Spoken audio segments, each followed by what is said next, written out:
अगर अभी हमारी बड़ी हानि हो जाती है, हम कल इससे बड़ा लाभ प्राप्त कर सकते हैं। हमको एकदम बिल्कुल गंभीर रहना है, इतने कमजोर नहीं बन जाना।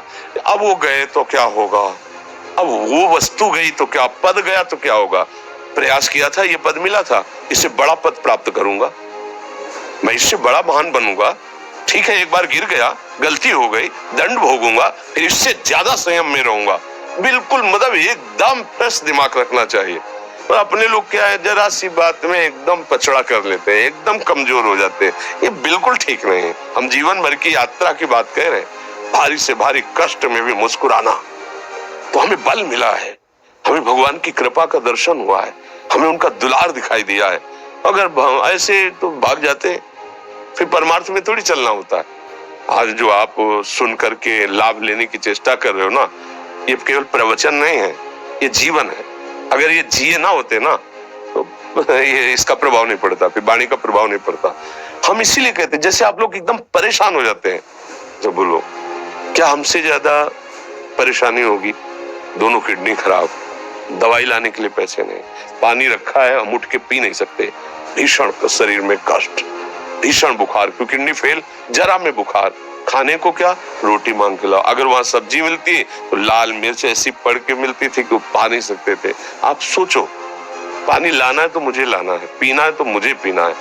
अगर मैं हारता तो कहां पहुंच जाता, क्या स्थिति होती? नहीं, मरना है और कदम पीछे। कोई दिन ऐसा नहीं जिस दिन सेवा ना की हो, जिस दिन सेवा ना गए हो। गुरु जी की सेवा में जाना है, पहले अपने को स्वस्थ साबित करना है, नहीं वो सेवा ही नहीं लेंगे। तुम बीमार हो, तुम कष्ट में, वैसे उनकी दृष्टि बड़ी शांत है, उनकी सेवा की, आके लेट गए। फिर हिम्मत की, अपनी श्री जी की सेवा की, मधुकरी नहीं गए, 3-3 4-4 दिन भोजन नहीं गए, पर सेवा नहीं छोड़ा, दिनचर्या नहीं छोड़ी। और उसका प्रधान कारण संयम, ब्रह्मचर्य, भगवत आश्रय, नाम जप, कभी हारने नहीं दिया। अभी भी थोड़ी देर बाद डायलिसिस शुरू हुआ, हारने, आपको हारे हुए नजर आ रहे हैं। शरीर में पीड़ा है, किडनी फेल है, ऐसा थोड़ा हम स्वस्थ बैठे, पीड़ा है, बार बार प्यास लगती है, थोड़ा थोड़ा पानी मिलता है, हर, लेकिन हम आनंदित हैं, हम प्रसन्न हैं, हम लड़ाई में हारे नहीं हैं, ना हारेंगे, हम जीत चुके हैं, हम अपने मालिक के भरोसे में अपना संपाद।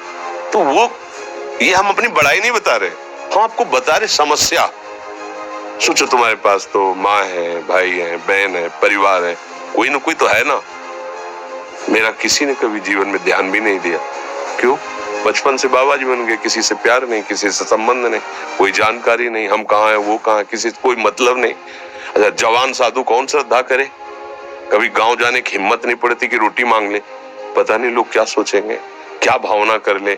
हम दरवाजे पे खड़े हैं, क्या कैसी भाव, तो जो हमारे सामने आकाश वृत्ति से आया यौवन अवस्था में, वही पाया है, अन्यथा भूखे रह गए। जब हम हर समय अपने को विवेक के द्वारा सावधान रखे तो हम कभी निराश नहीं हुए, कभी उदास नहीं हुए, कभी ऐसा नहीं लगा कि यार हम दुखी, कभी नहीं लगा। उसी का फल है कि उस सुख का संकेत मिल गया जहां दुख की निशानी भी नहीं है, वही उसी के बच्चे हो। हम सब उसी धातु से बने हुए हैं। हम इतना क्यों परेशान हो जाते हैं? हम ये देखते हैं अपने लोग, थोड़ी बात बिगड़ गई परेशान, नहीं बिगड़ी तो बिगड़ जाने की संभावना में परेशान है। आज सुख है लेकिन कल सुख छिन जाएगा, तो हम आज के सुख में सुखी ना होकर कल के दुख की आने की संभावना में हम भयभीत हो। अब क्या हमारी सोच रह गई? हमको इतना बलवान बनना है कि सुख और दुख दोनों हमको छू न सके। भारी से भारी सुख की व्यवस्था है तो अहंकार नहीं, हर्षित होकर किसी का अपमान न करे कि हम धनी, हम पदाधिकारी, अमुक। भारी से भारी दुख आया तो हमें किसी के सहयोग की जरूरत नहीं, हम फिर अपने कदम बढ़ाएंगे, हम फिर जुड़ी हुई अपनी भावनाओं को सजाएंगे। मस्त जीवन, एकदम तुम अविनाशी के बच्चे हो। शेर का बच्चा भेड़ों के बीच में फंसकर म्यों म्यों बोल रहा है, बस अगर दहाड़ना सीख जाए तो कोई भी उसे परास्त नहीं कर सकता। ऐसे भगवद अंश, तू प्रपंच में फंसकर अपने को इतना दीन क्यों देख रहा है? तू ऐसा है कि भगवान के दिव्यास्त्र में भी ताकत नहीं तेरे को मार सके।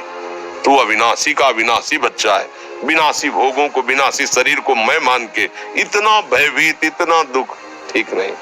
ये सब के लिए, केवल एक के लिए नहीं। आप समझो, आप लोग सोचते हैं हम गृहस्थ होकर भला ऐसी स्थिति कैसे? जनक जी सुखदेव जी के गुरु हैं और राजा हैं, महल है, रानियां हैं, नौकर है, चाकर, क्या सुखदेव जी जिनके शरीर में